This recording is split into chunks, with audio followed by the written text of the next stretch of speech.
मैं हूं आपके साथ पूजा शर्मा। चलिए बिना किसी देरी के बात करते हैं सुपरफास्ट खबरों की। चमोली के तपोवन में रेस्क्यू ऑपरेशन का आज 8वां दिन है। लगातार रेस्क्यू ऑपरेशन जारी है और शव भी मिल रहे हैं। आज यहां एनटीपीसी स्थित टनल से 5 और शव बरामद किए गए हैं। तपोवन इलाके में अब तक मिलने वालों शवों की संख्या 43 पहुंच गई है। 5 बॉडी बरामद होने के बाद टनल में रेस्क्यू ऑपरेशन तेज कर दिया गया है। रेस्क्यू टीम ने कहा है कि हमें भी टनल में फंसे हुए लोगों से बचा लेने की उम्मीद है। रेस्क्यू टीम ने टनल में अंदर के हाल जानने के लिए ड्रोन और रिमोट सेंसिंग उपकरणों की मदद ले रही है। 2 साल पहले 14 फरवरी 2019 दोपहर करीब 3 बजे जम्मू कश्मीर में एक ऐसा आतंकवादी हमला हुआ जिससे पूरा देश दहल उठा। पुलवामा में जैश ए मोहम्मद के एक आतंकवादी ने सीआरपीएफ के जवानों के काफिले में चल रही एक बस में विस्फोटक से भरी कार टकरा दी। हालांकि देश के पीएम नरेंद्र मोदी की अगुवाई में देश की सशस्त्र सेनाओं ने सीमा पार से हुए इस हमले में मुंहतोड़ जवाब दिया, लेकिन उन जवानों की शहादत की टीम आज भी बरकरार है। पुलवामा हमले की दूसरी बरसी पर पूरा देश शहीद वीर जवानों को याद कर उनको नमन कर रहा है। पुलवामा में शहीद जवानों को अमित शाह, राजनाथ सिंह और राहुल गांधी समेत तमाम दिग्गज नेताओं ने श्रद्धांजलि देते हुए शहादत को नमन किया। प्रधानमंत्री नरेंद्र मोदी तमिलनाडु और केरल के दौरे पर हैं। ऐसे में प्रधानमंत्री ने चेन्नई में कई महत्वपूर्ण परियोजनाओं का उद्घाटन करने के साथ साथ विभिन्न परियोजनाओं की आधारशिला रखी। तो वहीं दूसरी तरफ दोपहर करीब 3:30 बजे प्रधानमंत्री कोच्चि में विभिन्न परियोजनाओं की आधारशिला रखने के अलावा कई परियोजनाओं को राष्ट्र को समर्पित करेंगे। वृंदावन में 16 फरवरी से यमुना के तट पर कुंभ पर्व वैष्णव बैठक का आयोजन होने जा रहा है। इससे 2 दिन पहले यानी कि आज मुख्यमंत्री योगी यहां के दौरे पर हैं। सीएम योगी यहां 5 घंटे 10 मिनट तक रुकेंगे। कार्यक्रम के दौरान वो श्री बांके बिहारी के दर्शन, यमुना की आरती और संतों से मुलाकात सहित विभिन्न कार्यक्रम में शामिल होंगे। भले ही फरवरी महीने आधा गुजर गया हो, लेकिन कोहरे का कहर अभी भी जारी है और घने कोहरे के चलते लोगों को काफी परेशानियां उठानी पड़ रही हैं। दिल्ली एनसीआर में कोहरे के साथ साथ प्रदूषण भी बढ़ रहा है और अगले कई दिनों तक सभी इससे राहत मिलने में कोई असर नजर नहीं आ रहे। राजधानी में अधिकतम तापमान लगातार दूसरे दिन 5 साल में सबसे ज्यादा दर्ज किया गया है। पहाड़ों पर हो रही बर्फबारी से मैदानी इलाकों में भी ठंड का कहर जारी है। नए कृषि कानूनों को लेकर किसानों का आंदोलन लगातार जारी है। किसानों का कहना है कि जब तक कानून वापस नहीं होंगे तब तक वो घर वापसी नहीं करेंगे।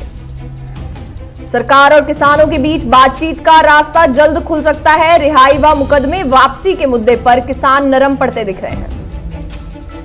किसान नेताओं ने बातचीत से पहले जेल में बंद लोगों की रिहाई व मुकदमा वापसी की शर्त रखी थी और ये शर्त ही सरकार व किसानों के बातचीत में सबसे बड़ी बाधा बन रही है।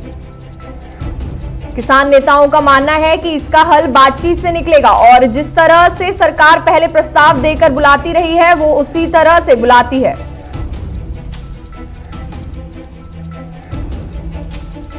भारत में कोरोना संक्रमण का कहर अभी भी बना हुआ है। देश में कुल संक्रमितों की संख्या 1 करोड़ 9 लाख के पार पहुंच गई है।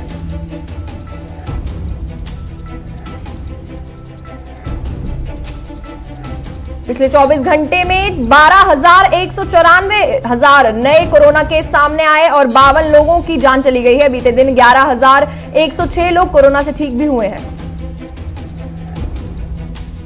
कुल 1,55,642 लोगों को जान जा चुकी है।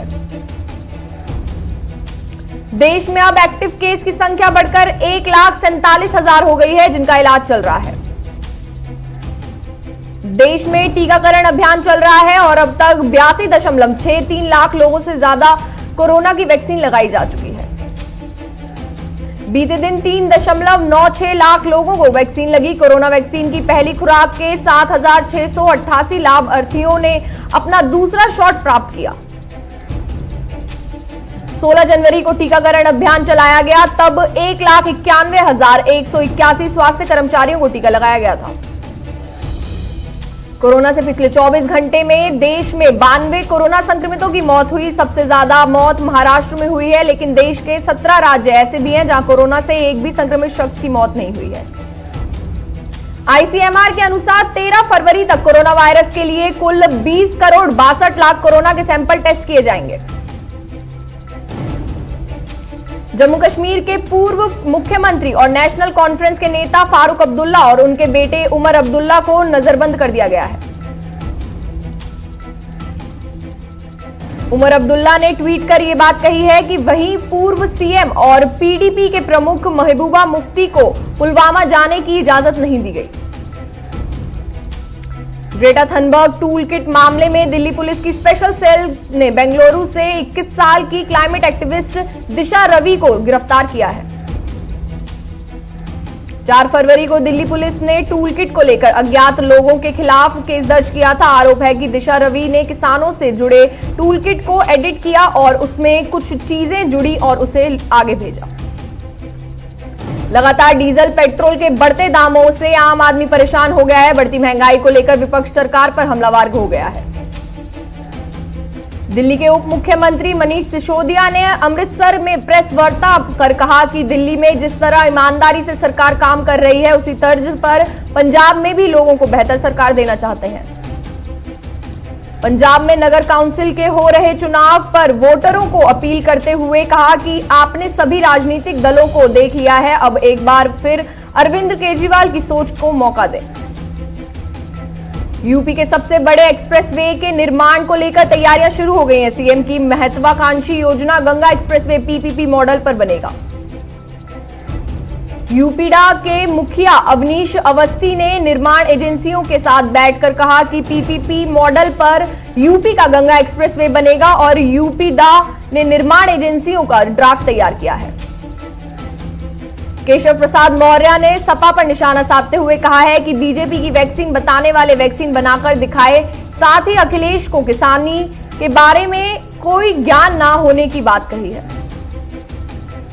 राजधानी लखनऊ में पेट्रोल चोरी का सिलसिला लगातार जारी है। थाना बाजार खाला क्षेत्र ऐशबाग के ईदगाह के सामने बने पेट्रोल पंप पर 100 रुपए में से मात्र 60 रुपए का ही पेट्रोल दिया गया। बिहार के मुरलीगंज में यात्री शेड के निर्माण कार्य के विरोध में दुकानदारों ने अपनी दुकानें बंद कर विरोध प्रदर्शन किया। झारखंड के जमशेदपुर में युवाओं के प्रतिभाओं को निखारने के लिए एक होस्ट योर टैलेंट नाम की ऐप लॉन्च की गई है। जमशेदपुर में संयुक्त ग्राम विकास समिति के नेतृत्व में नालियों का निर्माण, शुद्ध पेयजल की व्यवस्था और पाइपलाइन की मरम्मत समेत कई मांगों को लेकर जन सत्याग्रह किया गया। झारखंड के साहिबगंज में तेज रफ्तार बाइक की चपेट में आने से एक गीदड़ की मौत हो गई है और बाइक सवार यात्री पूरी तरह से घायल हो गया है। बिहार के सीतामढ़ी में अकेली रहने वाली एक वृद्ध महिला की गला रेत कर निर्मम हत्या कर दी गई है। पुलिस हत्या के कारणों को पता लगा रही है। बिहार के पूर्णिया में विधायक सैयद ने 1 करोड़ 27 लाख की लागत से 1300 मीटर लंबी सड़क और पुल का फीता काटकर शिलान्यास किया। यूपी के बागपत में कोहरे के कारण पिकअप और स्कूल बस की आपसी भिड़ंत हो गई। गनीमत है कि बड़ा हादसा होने से टल गया है। राजस्थान के भीनमाल में RD foundation mobile health van द्वारा निशुल्क स्वास्थ्य जांच शिविर का आयोजन किया गया। इस दौरान लोगों की स्वास्थ्य जांच की गई। नोएडा में नाले में कंबल में एक नवजात लिपटा पड़ा मिला। पुलिस ने नवजात को अस्पताल में भर्ती कराया है। बिहार के बनमनखी में डीएम राहुल कुमार ने पंचायत में सरकारी योजनाओं की प्रगति का जायजा लिया और संबंधित अधिकारियों को आवश्यक दिशा निर्देश दिए। बिहार के फारबिसगंज में कृषि बाजार समिति के परिसर में 19 करोड़ 80 लाख की लागत से चल रहे निर्माण कार्य में गुणवत्ता की जांच में गड़बड़ी सामने आई है। यूपी के सिद्धार्थनगर में एक प्रेस कॉन्फ्रेंस में पहुंचे कैबिनेट मंत्री स्वामी प्रसाद मौर्य ने कहा कि इस बार के बजट से सभी का विकास होगा। भीनमाल में अवैध हथकड़ी शराब के विरोध कार्रवाई करते हुए जिला पुलिस अधीक्षक श्याम सिंह के नेतृत्व में आरोपियों की गिरफ्तारी की गई। पानीपत के निजी अस्पताल में कोरोना वैक्सीन लेने के बाद एक आशा वर्कर की मौत हो गई, जिसके बाद आज सैकड़ों की संख्या में आशा वर्करों ने सीएमओ के माध्यम से सरकार को ज्ञापन सौंपा और कार्रवाई की मांग की।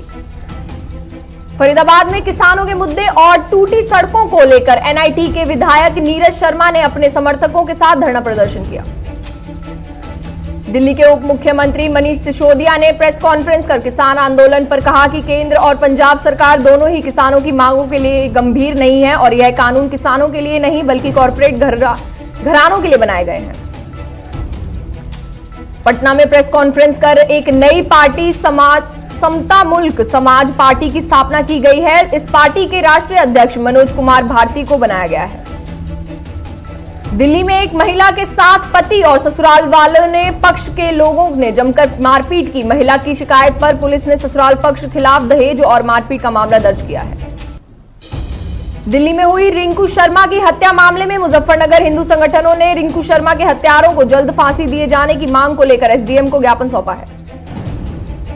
हरियाणा के झज्जर में छुट्टी पर आए फौजी को अज्ञात वाहन ने कुचल दिया। पुलिस ने सैनिक का शव अस्पताल में पोस्टमार्टम कराए जाने के बाद शव परिजनों को सौंप दिया। बेंगलुरु में प्रशासन ट्रैफिक से बढ़ती परेशानी से मुक्ति दिलाने में जुटी हुई है, जिसके लिए सिंगल फ्री प्रोजेक्ट को शुरू किया गया है।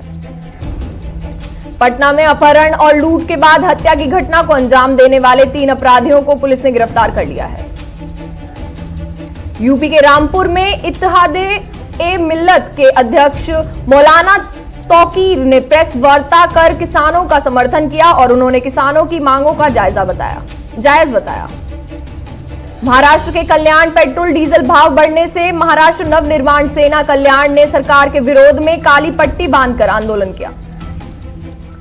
राजस्थान के बिजलोई में भ्रष्टाचार निरोधक ब्यूरो द्वारा खनिज अभियंत कार्यालय में कनिष्ठ सहायक को 2000 की रिश्वत राशि ने पुलिस ने गिरफ्तार कर लिया है। छत्तीसगढ़ के बिलासपुर में हत्या के मामले में जेल में बंद आरोपी ने जेल के वेबसाइट पर अश्लील वीडियो अपलोड कर दिया। पुलिस ने जांच के बाद जुर्म दर्ज कर लिया है। कर्नाटक के अथणी में जिला कांग्रेस समिति अध्यक्ष लक्ष्मण राव के नेतृत्व में कृषि कानून के खिलाफ विरोध प्रदर्शन किया गया। छत्तीसगढ़ के बेमेतरा में प्रधानमंत्री आवास योजना नाम पर सरपंच ने लोगों से 2-2 हजार पैसों की मांग की, जिसको लेकर कार्रवाई करने की बात की जा रही है। कर्नाटक के अथणी में परिवहन विभाग के गृह क्षेत्र में स्कूल और कॉलेज जाने वाले छात्र छात्राएं बस के लिए तिकसत नजर आए। जोधपुर में मेडिकल स्टोर पर अवैध दवाइयां बेचने का कारोबार बड़ी तेजी से चल रहा है और चिकित्सक विभाग कोई कार्रवाई नहीं कर रहा है। पेट्रोल डीजल के दामों की बात की जाए तो आज लगातार छठे दिन भी बढ़ोतरी हुई है। पेट्रोल 88.73 और डीजल 79.06 पर बढ़कर बिक रहा है। फास्टैग ना होने पर देना होगा दोगुना टोल टैक्स, इसलिए 15 फरवरी से सभी वाहनों में फास्टैग अनिवार्य हो जाएगा, जिसको ऑनलाइन ऑफलाइन खरीदा जा सकता है। क्रिप्टो करेंसी पर बैन लगने से पहले निवेशकों को निवेशक निकालने के लिए 3 से 6 महीने तक का समय दिया जाएगा। डिजिटल करेंसी बिल में क्रिप्टो करेंसी रखने, बेचने, माइनिंग करने, ट्रांसफर करने और उसके लेन देन को दंडनीय अपराध बनाने का प्रस्ताव रखा जा रहा है। कंपनियों को सब्सक्राइबर्स का सपोर्ट मिल रहा है। दरअसल एयरटेल ने हर सब्सक्राइबर से 166 रुपए, जियो को हर सब्सक्राइबर से 151 रुपए और वोडा आइडिया को 121 रुपए की कमाई हुई है। टोटल यूजर बेस की बात की जाए तो एयरटेल का 33.6 करोड़, वोडा आइडिया का 26.98 करोड़ और जियो का 41.8 करोड़ यूजर बेस रहा। लिनोवो ने 11.5 इंच स्क्रीन वाला टैब P11 Pro लॉन्च किया है। दरअसल ये टैब स्टाइलिश पेन को भी सपोर्ट करेगा। महिंद्रा ने भारतीय बाजार में स्कॉर्पियो का नया वेरिएंट S3 Plus लॉन्च किया है। कंपनी का दावा है कि स्कॉर्पियो का सबसे सस्ता वेरिएंट भी है। भारतीय रेलवे ने साफ किया है कि सभी पैसेंजर ट्रेनें शुरू करने को लेकर अभी कोई तारीख तय नहीं हुई है। फिलहाल 65% पैसेंजर ट्रेनों ही चल रही हैं। चीन की दिग्गज इंटरनेट कंपनी बायोडांस अपने शॉर्ट वीडियो प्लेटफॉर्म टिकटॉक की भारतीय संपत्ति को बेचने की संभावना तलाश कर रही है। दुनिया भर में 24 घंटे में कोरोना के 3.59 लाख से ज्यादा नए केस सामने आए हैं। वहीं इस महामारी से चलते 9,657 लोगों की मौत हो गई है। अमेरिका में पिछले 24 घंटे में 78,271 नए मामले सामने आए हैं। वहीं पिछले 24 घंटे में इस वायरस से मरने वालों की संख्या 1,973 हो गई है। ऑक्सफोर्ड यूनिवर्सिटी पहली बार बच्चों पर कोरोना की वैक्सीन की टेस्टिंग का प्लान कर रही है। ब्रिटेन के हेल्थ मिनिस्टर मैट हैंकॉक का कहना है कि देश के लोगों को इस साल भी कोरोना के साथ रहना होगा जैसे हम फ्लू के साथ करते हैं। जापान के उत्तर पूर्वी तट पर शनिवार शाम 7:37 बजे 7.1 तीव्रता का भूकंप आया। इसके झटके पूरे देश में महसूस किए गए, लेकिन सबसे ज्यादा असर फुकुशिमा और मियामी में रहा। भारतीय मूल की आकांक्षा अरोड़ा ने यूनाइटेड नेशंस में महासचिव पद के लिए दावेदारी दी है। 34 साल की आकांक्षा यूनाइटेड नेशनल डेवलपमेंट प्रोग्राम में ऑडिट कोऑर्डिनेटर के पद पर है। ब्रिटेन की मीडिया पर निगरानी रखने वाली संस्था ऑफकॉम ने ब्रिटेन में हिंसक वीडियो को लाइव टेलीकास्ट कर खालिस्तानी चैनल खालसा टीवी पर 50 लाख रुपए का जुर्माना लगाया है। अमेरिका के पूर्व राष्ट्रपति डोनाल्ड ट्रंप दोबारा महाभियोग से बच गए हैं। सीनेट ने 6 जनवरी को कैपिटल हिल में हुई हिंसा भड़काने का आरोप से बरी कर दिया है। अमेरिकी अखबार वॉल स्ट्रीट जर्नल ने अपनी रिपोर्ट में एक दावा किया है। इसमें कहा गया है कि चीन ने WHO को कोरोना की शुरुआती रॉ डाटा देने से इनकार किया था। चीनी कंपनी कैंसिनो बायो की वैक्सीन को मंजूरी करने वाला पाकिस्तान मैक्सिको के बाद दूसरा देश बन गया है। उसने आपातकालीन इस्तेमाल में कोविड-19 वैक्सीन को मान्यता दी है। एक्ट्रेस ऋचा चड्ढा ने दावा किया है कि ट्विटर कुछ लोगों को उन्हें फॉलो करने से रोक रहा है। एक्ट्रेस ने अपने अकाउंट का एक स्क्रीन शेयर किया जिसमें सबसे ऊपर पेंडिंग की बटन दिखाई दे रही है। दूसरी बार प्रेग्नेंट करीना कपूर ने डिलीवरी से ठीक पहले भी काम करने बंद नहीं किया है। दरअसल उन्हें अपनी टीम और मेकअप आर्टिस्ट के साथ शूट के लिए रवाना होते देखा गया। अजय देवगन की फिल्म मैदान का आखिरी शेड्यूल 14 फरवरी से मुंबई के पवई में शुरू होगा। अप्रैल तक इसकी नॉनस्टॉप शूटिंग की जाएगी।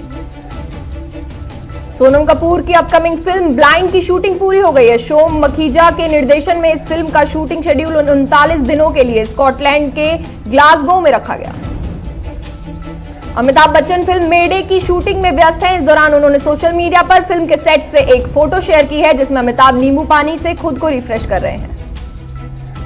आईपीएल के 14वें सीजन के लिए नीलामी 18 फरवरी को चेन्नई में होगी। इसके लिए 292 खिलाड़ियों को शॉर्टलिस्ट किया जा चुका है, जिसमें 10 खिलाड़ियों की बेस प्राइस 2 करोड़ रुपए रखी गई है। आईपीएल नीलामी के बादशाह रहे यानी सबसे महंगे युवराज सिंह का रिकॉर्ड अब तक नहीं टूट पाया है। कमिंस करीब पहुंचे हैं, लेकिन वो अभी भी सबसे महंगे विदेशी तक ही सीमित रहे।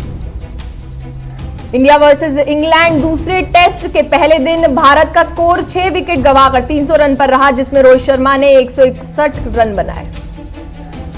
साल के पहले ग्रैंड स्लैम ऑस्ट्रेलियन ओपन में मेन सिंगल्स में वर्ल्ड नंबर 2 राफेल नडाल और world number 4 Dmitry Medvedev pre quarter final में पहुंचे। भारतीय रेस वॉकर राहुल कुमार, प्रियंका गोस्वामी, संदीप कुमार ने टोक्यो ओलंपिक के लिए क्वालिफाई कर लिया है। तो चलिए फिलहाल के लिए इतना ही। देश और दुनिया की तमाम खबरों के लिए हमारे साथ बने रहे। नमस्कार।